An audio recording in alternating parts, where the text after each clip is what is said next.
নূহ আলাইহিস সালামের প্লাবন থেকে উদ্ধার হয়েছিল এই দিন 10 তারিখ। অনেকে আবার বলে যে ইব্রাহিম আলাইহিস সালাম নমরুদের আগুন থেকে রক্ষা পেয়েছিল এই দিন মুহররমের 10 তারিখ। অনেকে বলে যে আসমান এবং জমিন আল্লাহ তাআলা 6 দিনে সৃষ্টি করেছেন, শেষ যে দিন হলো মুহররমের 10 তারিখ। অনেকে বলে যে আদম আলাইহিস সালামের দোয়া এই দিন কবুল হয়েছিল। এই যে কথাগুলো হলো সঠিক দলিল পাওয়া যায় না। আর যেটা মূল উদ্দেশ্য সেটা হলো ওই যে মুসা আলাইহিস সালামকে এবং বনি ইসরাইলকে আল্লাহ তাআলা ফেরাউনের কবল থেকে নদী পার করে দিয়েছিলেন। এজন্য শুকরিয়া জ্ঞাপনের জন্য মুহররমের 10 তারিখের সিয়াম পালন, এটা হলো সঠিক ইতিহাস। সহিহ বুখারী 2004 নম্বর হাদিস, যে ইতিহাসটা দলিল ভিত্তিক। সহিহ বুখারী 2004 নম্বর হাদিস। সহিহ বুখারী 2004 নম্বর হাদিসে ইবনে আব্বাস রাদিয়াল্লাহু তাআলা আনহু বলছেন, কাদিমান নবী সাল্লাল্লাহু আলাইহি ওয়াসাল্লাম আল মাদিনা, আল্লাহ রাসূল সাল্লাল্লাহু আলাইহি সাল্লাম মদিনায় আগমন করলেন।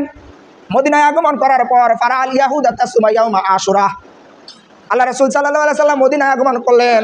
আগমন করার পর তিনি দেখলেন ইয়াহুদিরা মুহররমের 10 তারিখে সিয়াম পালন করতেছিল। আল্লাহ রাসূল সাল্লাল্লাহু আলাইহি সাল্লাম বললেন, মা হাজা, এটা কেন, তোমরা মুহররমের 10 তারিখে কেন সিয়াম পালন করতেছ? আল্লাহ রাসূল সাল্লাল্লাহু আলাইহি সাল্লাম যখন এভাবে বললেন, তখন তারা বললেন, ক্বালা হাজা, এটা হলো ইয়াউমুন সালিহুন, এটা হলো একটা নেক দিন, ভালো দিন। তারা বলল এটা হলো একটা নেক দিন, এটা একটা ভালো দিন। কারা বলল? ইহুদিরা বলল যে এটা একটা ভালো দিন, এজন্য আমরা এই দিনে সিয়াম পালন করি। আরেকটা কারণ হলো এই দিনে নাজ্জালাল্লাহু, এই দিনে ফেরাউনের কবল থেকে আল্লাহ তাআলা বনি ইসরাইলকে বাঁচিয়েছিলেন।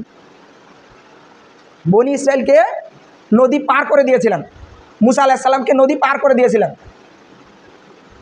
আল্লাহ তাআলা হেফাজত করেছিলেন বনি ইসরাইল এবং মুসা আলাইহিস সালামকে সুয়েজ উপসাগর থেকে। যদিও বা নীল নদ কথাটি প্রচলিত আছে, কিন্তু গবেষণা করে দেখা যায় এটা নীল নদ না, এটা হচ্ছে সুয়েজ উপসাগর। আর আমরা এই জন্যই মুহররমের 10 তারিখে সিয়াম পালন করি। কারা বলছে? ইহুদিরা বলছে।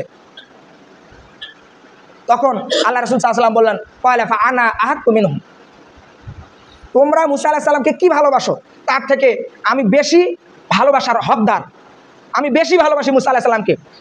তোমরা কতটুকু মুসা আলাইহিস সালামকে মানো? আল্লাহ রাসূল বলছেন ইহুদিদেরকে, তোমরা সিয়াম পালন করতেছো মুহররমের 10 তারিখে, মুসা আলাইহিস সালামকে ভালোবাসো এজন্য, কিন্তু মনে রাখো তোমাদের থেকে আমি বেশি ভালোবাসি মুসা আলাইহিস সালামকে। অতএব আল্লাহ রাসূল সাল্লাল্লাহু আলাইহি সাল্লাম বললেন আমি 10 তারিখে সিয়াম পালন করব, এবং সাহাবীদেরকে বললেন তোমরা মুহররমের 10 তারিখে সিয়াম পালন করবে। তখন সাহাবীরা বললেন, ইবনে আব্বাস রাদিয়াল্লাহু তাআলা আনহুর বর্ণনা, তখন সাহাবীদেরকে বলা হলো যে তোমরা এই 10 তারিখে সিয়াম পালন করবে। তখন সাহাবীরা বলল, হে আল্লাহর রাসূল, আল্লাহ তাআলাও বলেছেন, আপনিও বলেন যে ইহুদি খ্রিস্টানদের অনুসরণ করা যাবে না, তাহলে 10 তারিখ যদি আমরা সিয়াম পালন করি তাহলে তো ইহুদি খ্রিস্টানদের অনুসরণ করা হয়ে যায়।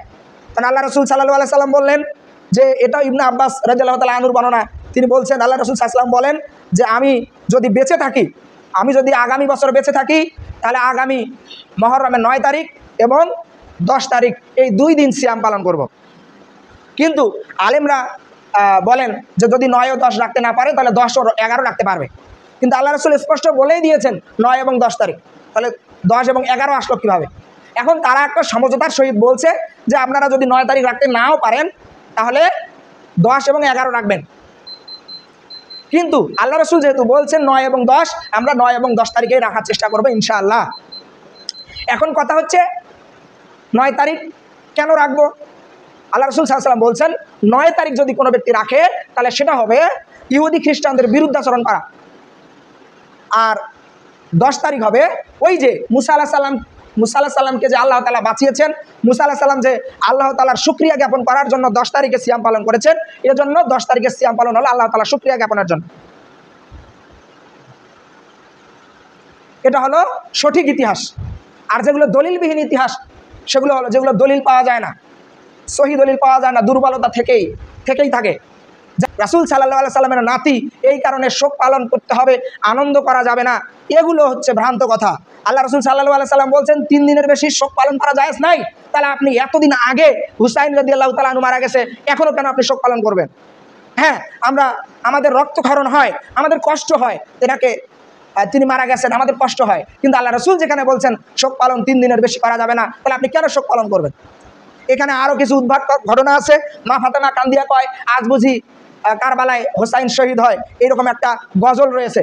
এখানে মা ফাতেমা কথাটা বলা হয়েছে, অথচ সূরা আহজাবের 6 নম্বর আয়াতে আল্লাহ তাআলা বলছেন যে তোমাদের নবীদের যে স্ত্রী তার হলো মা, কিন্তু ইনি তো নবীর কন্যা, তাহলে তিনি কি, তিনি মা হবে? এরকম অনেক কাহিনী যেগুলো উলট পালট করে ফেলছে বিদাতিরা। তাই আমরা চেষ্টা করব সহি কিতাব থেকে, সহি গ্রন্থ থেকে সঠিকটা জানার চেষ্টা করব, সন্দেহযুক্ত জিনিস করব না। যদি ঠিক হয় তাহলে তো পার পেয়ে গেলাম, কিন্তু যদি ঠিক না হয় সেটা আমলের কারণে আপনার স্থান জাহান্নামে যেতে পারেন। এজন্য যেটা সহি দলিল আছে, যেটা সঠিক, আমি বলছি না এগুলো পুরোটাই ভ্রান্ত, আমি বলছি যদি আপনি সঠিক দলিল পান তাহলে মানুন, কিন্তু যদি আপনি সঠিক দলিল না পান তাহলে সেটা থেকে দূরে থাকুন, যদিও সন্দেহ আছে। যেটা সহি পাবেন সেটাই।